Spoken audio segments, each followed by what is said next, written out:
네덜란드 같은 경우는 정치적으로 이제 외국인, 난민, 이민자 여기와 관련된 이슈들이 되게 많습니다. 그러다 보니까 이민자들이 증가하는 것이 집값을 올려요 라고 주장을 하게 됩니다. 그러면서 이게 이제 정치적 쟁점으로 이제 번지고 있는 거죠. 사실 뭐 네덜란드 같은 경우는 국민 1인당 외국인 숫자 이렇게 따져보면 의외로 적습니다. 생각보다는 적어요.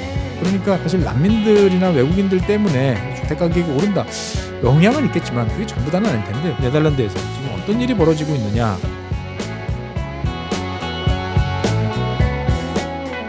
네, 안녕하세요. 최준영입니다. 추석 이후에 첫 번째 휴일을 이제 잘 보내고 계신지요? 추석 때 뭐 어떤 말씀 나누셨는지 궁금합니다만 사실 많은 가정들은 이제 뭐 해외 여행도 가고 즐겁게 지냈습니다만 또 이야기를 하다 보면 보통 이 가을철 좀 되면 꼭 빠지지 않고 등장하는 것이 이제 부동산 이야기인 것 같습니다. 특히나 이제 최근 들어서 지난 뭐 한 7, 8월까지 이제 상당히 많이 상승을 했었죠. 그러다 보니까 이제 이런저런 이야기들 뭐 이제 평당 1억을 넘는다, 뭐 2억을 넘는다, 그때 살 걸 여러 가지 이야기가 많이 있었을 거다라고 생각이 듭니다. 그래서 오늘은 부동산과 관련된 지난번에 싱가포르 관련해서 한번 말씀을 드렸더니 많은 분들께서 또 여러 가지 댓글 달아주셔가지고 다른 나라 이야기도 한번 더 곁들여 보려고 합니다. 오늘은 어느 나라? 네덜란드입니다. 네덜란드 그러면은 사실 여러분들 입장에서 봤을 때는 이제 운하의 나라, 튤립의 나라 이런 나라입니다. 그래서 사실 그 중에서도 뭐 암스테르담 생각해보면 지금 화면에 보이시는 이런 운하 옆에 있는 오래된 고색 창연한 주택들을 떠올리시게 될 것 같습니다. 사실 뭐 저도 그렇고요. 보통 이런 이제 암스테르담 이제 그 운하 옆에 있는 이런 집들은 뭐 17세기, 18세기까지 거슬러 올라가는 뭐 100년 된 주택들이 많죠. 그래서 뭐 야경도 좋고 그래서 실제로 보면 암스테르담 가보면 이제 그 옆에 있는 이런 주택들 그 다음에 이제 운하에 있는 보트하우스라고 그러죠. 수상주택 뭐 이런 주택들이 이제 많이 떠오르실 겁니다. 근데 하지만 뭐 모든 사람들이 다 이렇게 이제 살지는 않고 사실 뭐 많은 사람들이 선호하는 아파트도 있고 이런 단독주택도 있고 이런 이제 여러 가지 유형들이 있는데 네덜란드 같은 경우는 이제 뭐 주택에 대해서 주택 정책에 대해서 좀 관심이 있으신 분들은 잘 아시겠습니다만 사회주택, 소셜 하우징으로 되게 유명한 이제 그러한 국가다라고 볼 수가 있습니다. 그러니까 이 사회주택이라는 게 과연 뭐냐 잠깐 이야기를 해보면 그러니까 우리가 생각하는 공공임대주택하고는 좀 다릅니다. 그러니까 공공임대주택, 퍼블릭이라고 이름이 붙으면 이거는 이제 지자체나 국가 이런 쪽에서 직접 운영을 해야 되는데 이 보통 이제 사회주택이라고 그러면은 이런 이제 국가나 정부, 지방자치단체가 직접 운영하는 것이 아니고 보통은 주택협회 같은 민간에서 만든 단체, 비영리 단체가 이런 주택을 건설하거나 보유를 해서 사람들한테 임차를 주는 이제 이런 것들을 이야기를 합니다. 그래서 이제 네덜란드 같은 경우는 실제로 우리가 생각하는 엄격한 의미의 지자체가 보유한 공공임대주택 비율은 매우 낮습니다. 주로 주택협회와 같은 이제 비영리 단체들이 많은 주택들을 보유를 하고 이것들을 가지고 이제 임차하는 이제 일들을 하고 있는데 이러한 주택협회들 같은 경우는 일정 부분 정부의 지원은 받습니다. 뭐 세금 감면이라든지 여러 가지 혜택들은 받습니다만 기본적으로 이제 이윤을 추구하지 않는 그러니까 비영리 단체로서 이런 주거 복지와 관련된 일을 하고 있는 거죠. 그래서 일단 네덜란드 같은 경우는 이제 전체 주택의 한 3분의 1 그렇죠? 34%니까 3분의 1 정도가 이 소셜 하우징 사회주택이라고 번역이 되는 이러한 주택들입니다. 그러면은 사회주택에는 누가 들어가느냐? 당연히 저소득층뿐만 아니고 중산층까지도 들어갈 수가 있는 거죠. 그러니까 아주 소득이 많은 사람들을 제외하고 나면 그리고 소득이 많은 사람이라 하더라도 사회 초년병기 시절에는 돈이 없잖아요. 그러니까 어떻든 간에 네덜란드 사람들한테는 소득이 좀 적은 시기에는 한 번쯤 그리고 꽤 많은 시기를 이제 이 사회주택을 통해서 자립할 수 있을 때까지 여러 가지 주거에 도움을 받는 이제 그러한 문화가 잘 정착되어 있다. 라고 이제 볼 수가 있습니다. 그래서 우리나라에서도 이 주택 정책과 관련돼서 이런 이제 임대주택, 그다음에 공공임대와 관련해서 많은 분들이 이제 네덜란드 가서 이제 견학도 많이 하시고요. 실제로 이제 지금 뭐 서울시가 열심히 추진하고 있는 뭐 소셜 믹스 이런 것 같은 경우도 네덜란드의 이 사회주택 같은 경우는 잘 돼 있다라고 해서 우리가 많이 따라 배우는 이제 그러한 곳입니다. 그런데 이 네덜란드에서 지금 어떤 일이 벌어지고 있느냐라고 하면 실제로 네덜란드 같은 경우는 이제 이 주거와 관련돼서 사회주택 비율이 가장 높은 국가다라고 하는 점도 상당히 유명합니다. 그래서 화면에 보시면 지금 네덜란드 같은 경우 34% 정도로 이제 표시가 돼 있고 우리나라 같은 경우는 한 8.9% 정도 돼 있죠. 그러니까 이 여기서 사회주택이라는 것은 실제로 말하면 이제 우리나라 공공임대주택 같은 것까지 다 포함한 이제 그러한 수치다라고 이제 볼 수가 있겠습니다. 그러니까 전통적으로 이제 유럽 국가들이 이런 사회주택 비중이 높고 그 중에서도 네덜란드, 오스트리아 이런 나라들이 매우 높다라고 이제 볼 수가 있는 거죠. 그래서 네덜란드, 오스트리아, 덴마크, 영국, 프랑스 이런 나라들 보면 이제 다양한 형태의 이제 주체들이 이제 이러한 사회주택을 이제 공급하고 있다라고 이제 볼 수가 있겠고요. 실제로 이제 중앙정부 같은 경우는 주택협회에 대해서 지방정부와 더불어서 일정한 규제 또는 뭐 성과 관리 이런 걸 통해서 지원을 하고요. 중앙정부는 저소득층한테 주거보조와 관련돼 있는 뭐 주거수당이라든지 여러 가지 바우처라든지 이런 것들을 지급을 하게 되고 이것들을 가지고 주택협회 임대료를 납부를 하게 되는 거죠. 그럼 주택협회 같은 경우는 뭐 중앙사회주택기금이라든지 사회주택보증기금이라든지 이러한 것들을 통해서 집을 매입을 하거나 새로 짓거나 해가지고 주택을 사람들한테 임차를 해서 관리를 해나가는 이러한 모델로 끌고 가고 있다라고 이제 말씀드릴 수 있겠습니다. 그런데 이렇게 보면 어떻게 보면 약자들의 주거 약자들의 천국일 것 같은 네덜란드에 요즘 심상치 않은 위기 상황이 밀어닥치고 있다라는 게 오늘 말씀드릴 주제입니다. 최근에 네덜란드에서 나오는 보도들을 보다 보면 그렇게 썩 좋은 내용의 보도는 별로 없어요. 그러니까 주로 이제 이민과 관련돼 있는 뭐 범죄와 관련돼 있는 마약과 관련돼 있는 이러한 내용들이 많은데 그 중에 하나 같은 경우는 도저히 집값이 올라서 이걸 감당할 수 없어서 여러 번 이사를 간다. 이런 내용들의 보도들이 계속 이어지고 있습니다. 3년 동안 14번 이사를 한 사람도 있어요. 그리고 뭐 2년에 걸쳐서 6번 이상. 그러니까 어떻게 보면 이 뭐 주거권이라는 게 우리는 그래도 한 번 들어가면 계약갱신권까지 한편은 4년 정도는 충분히 보장받을 수 있는 이제 그러한 권리가 있는데 여기는 그나마도 안 되나? 라는 생각도 이제 들게 되는 거고요.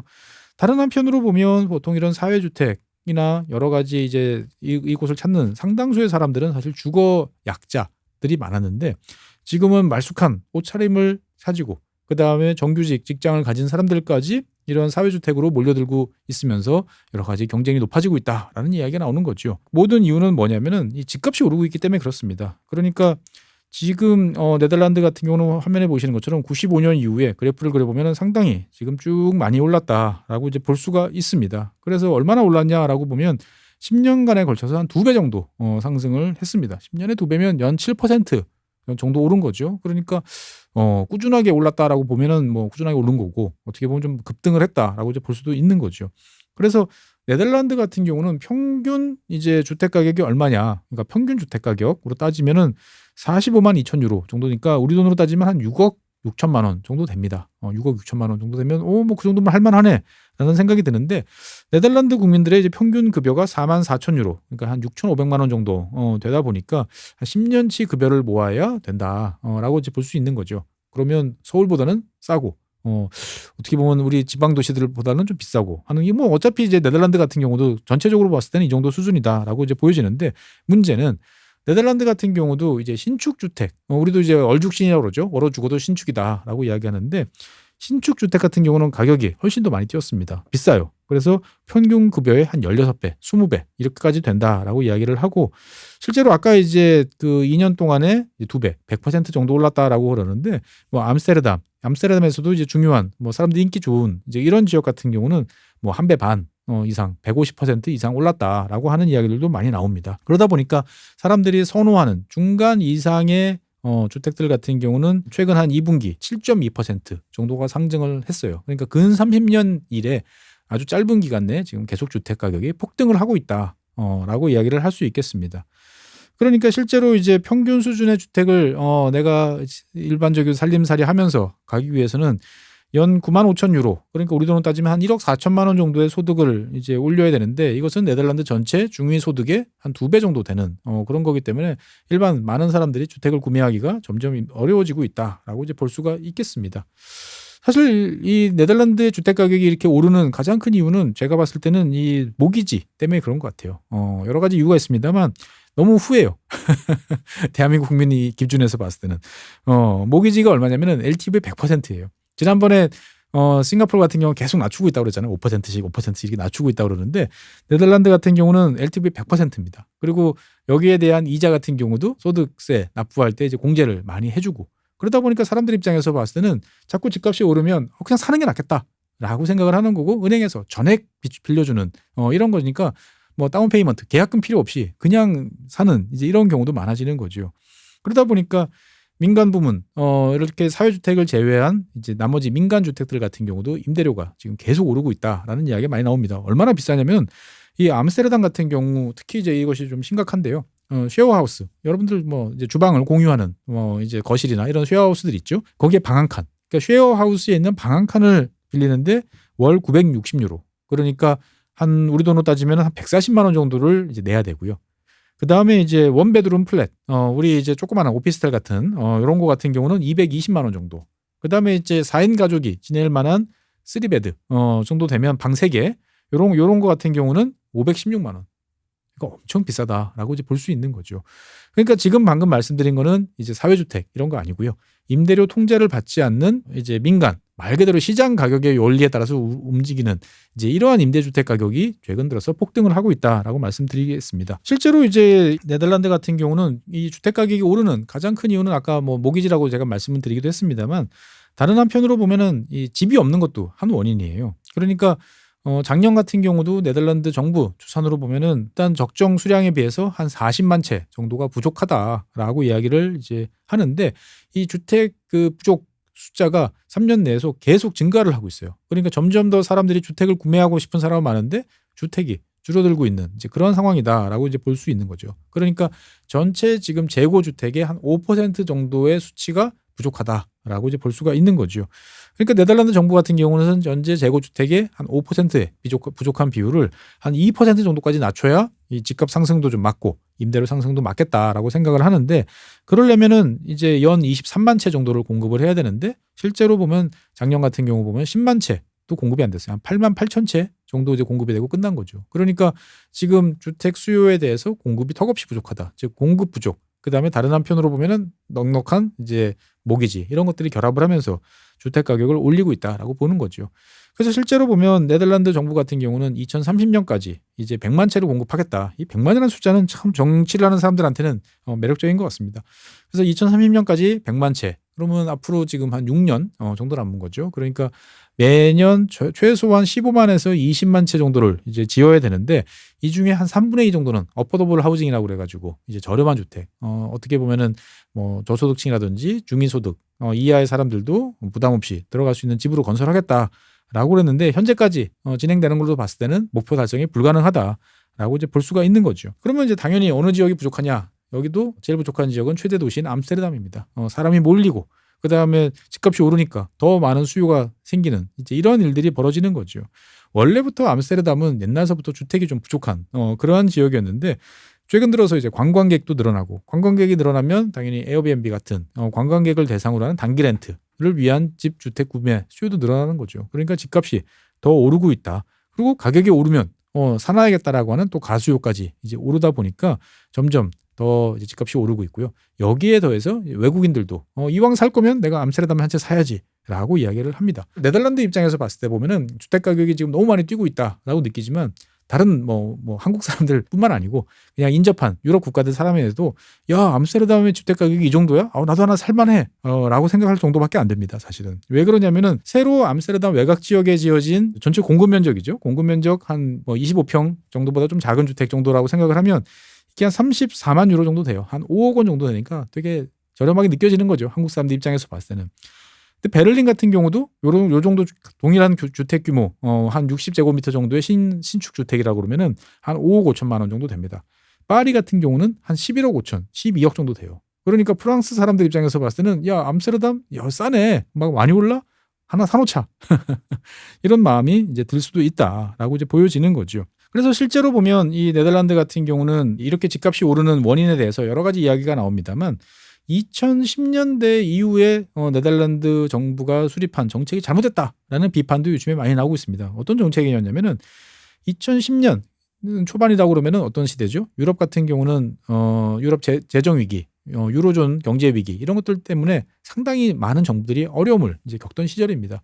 그러다 보니까 정부의 입장에서 봤을 때는 뭔가 지출을 줄이고 균형 재정을 운영해야 된다라는 이제 부담이 되게 커지다 보니까, 당시에 네덜란드 정부는 이제 주택 및 주택계획부, 그러니까 우리로 따지면은 뭐 국토교통부 안에 있는 주택 관련 파트, 이거를 아예 폐지를 해버립니다. 그리고 그냥 시장 기능에 다 맡겨버리겠다라고 이야기를 하고요. 그 전까지는 이 사회주택을 운영하고 있는 주택협회 같은 경우도 이제 이것이 주식회사 형태로 이제 가 있는 경우도 종종 있었는데, 이런 그 주식회사 같은 경우는 여러 가지 지분 처분이나 이런 거에 대한 상황들을 상당히 엄격하게 통제를 했었어요. 근데 이것도 다 자유화를 시켜버렸습니다. 그러다 보니까 실제로 이제 기존에 있던 뭐 이런 사회주택 중에 상당수가 이제 투자자들 손으로 이제 넘어가게 되는 일이 벌어진 거죠. 즉 어떻게 보면은 정부가 공공주택 주택과 관련돼 있는 이러한 정책을 손을 놔버린 지 한 10년이 넘어지면서 이런 문제가 생겼다라고 이야기를 합니다. 그리고 이제 어떻든 간에 주택 보유를 이제 시장에 넘기다 보니까 당연히 LTV 100%, 뭐 이런 상황에서 다주택자 많을 수밖에 없고, 그렇다고 정부가 과거같이 새로 집을 지어라라고 하는 주택건설 보조금을 주지도 않으니까 어떻게 보면 신규 주택 건설은 줄어들고 주택을 살려는 수요는 많아지고, 기존의 재고주택 중에서 어떻게 보면 사유주택으로 있던 주택들이 상당수가 지금 이제 시장에서 거래되는 물건으로 넘어오고 하는 이제 이런 상황이 이제 발생했다라고 이제 볼 수가 있는 거죠. 그리고 이제 이 당시에 투자자들이 이제 집을 살 수 있도록 사람들이 내 집을 살 수 있도록 하기 위해서 여러 가지 임차인과 관련돼 있는 규정들도 많이 이제 임차인 규정들 보호를 완화를 시켰습니다. 세입자와 관련돼서도 그 전에 비해서 훨씬 거주할 수 있는 기간이 줄어든다든지, 퇴거의 조건이 쉽다든지, 뭐 임대료 인상과 관련돼 있는 여러 조항들 규제들이 많이 풀린다든지 하는 상황들이 생긴 거죠. 그러다 보니까 어떻게 보면 임대시장 입장에서 봤을 때는 과거에 임대주택 100개가 있었는데 그중에 한 40개가 이제 팔려 나간 거예요. 그럼 임대주택 60개밖에 없어요. 그러면 집을 살 수 있는 사람들은 샀겠죠. 하지만 못 사는 사람들 입장에서 봤을 때는 임대주택이 대거 줄어든 이제 이러한 상황이 이제 되는 거고, 그러다 보니까 예전 같으면 사회주택에 벗어나서 민간 임대로 넘어갈 사람들도 민간주택 임대가 너무 비싸지다 보니까 계속 사회주택에 머물러 있고, 그래서 사회주택 대기가 점점 길어지는 이러한 일들이 벌어지고 있다라는 이야기들이 요즘에 계속 이어지고 있습니다. 그래서 실제로 저도 한번 이 네덜란드 정부의 여러 가지 이제 임대 주택과 관련된 정책들을 이제 쭉 살펴봤는데, 보면 상당히 이런 정책들을 용감하게 전개했다라는 생각도 들어요. 그러니까 이를테면 집주인 부담금 같은 경우가 2013년부터는 50가구 이상 사회주택을 보유한 주택협회라든지 이런 쪽에 대해서도 세금을 납부해라. 그전까지는 세금을 거의 납부하지 않았는데 이때부터 세금을 납부해라 라고 그러니까, 아니 우리는 빠듯하게 맞추고 있는데 여기다 세금을 내면 이거를 세입자들한테 전가를 하든지 사업을 더 이상 할 수가 없다.